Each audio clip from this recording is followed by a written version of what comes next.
ओम शांति। मैं राजेश ओम मंडली शिव शक्ति अवतार से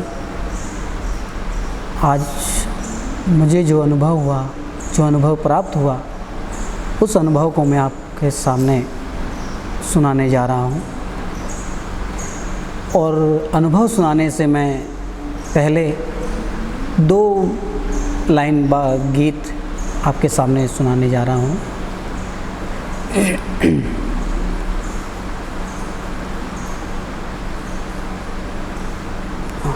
मैं आपको सुनाने जा रहा हूँ। बाबा पे सब वार दिया, मुरली में मन लगाया है, तब जाके कहीं हमने उस बाबा को पाया है।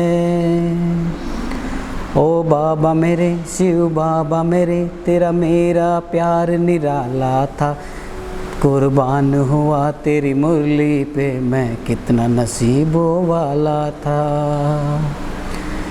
तेरी मुरली में खो जाऊं, तेरी गोदी में सो जाऊं, इतनी सी है दिल की आरज़ू। ओम शांति। सभी भाई बहनों को, जैसा कि आज मेरा अनुभव है, मैं आज आपके सामने सुनाने जा रहा हूँ। जैसे कि आप सब जानते हैं कि उस परमपिता परमात्मा ने तीसरा रथ रायपुर छत्तीसगढ़ में ले लिया है। और ये आप सब भी जानते हैं, आप सब ये सब जानते हैं कि बाबा छत्तीसगढ़ रायपुर में तीसरा रथ ले लिए हैं। पर फिर भी आप अनजान हैं या अनजान बने हुए हैं। कई भाई जो कहते हैं कि बाबा तीसरा रथ नहीं ले सकते, कोई कहता है कि ये माया है। जो भाई ये कहते हैं कि बाबा तीसरा रथ नहीं ले सकते, मैं उनसे पूछना चाहता हूँ कि जब ब्रह्मा बाबा ने शरीर छोड़ा, क्या शरीर छोड़ने से पहले बाबा ने कभी ये कहा कि मैं तीसरा रथ नहीं लूँगा? क्या बाबा ने ये कहा था कि दूसरा रथ मैं गुलजार दादी में नहीं लूँगा? नहीं कहा था। कई भाई बोलते हैं कि बाबा सिर्फ मधुबन में ही आएंगे। मैं उनसे पूछना चाहता हूँ कि आप ही बताइए कि मधुबन को किसने बनाया? मधुबन ने बाबा को बनाया या फिर बाबा ने मधुबन को बनाया? ये सब आप जानते हैं। आप सब अच्छे से जानते हैं कि बाबा ने ही मधुबन को बनाया। कई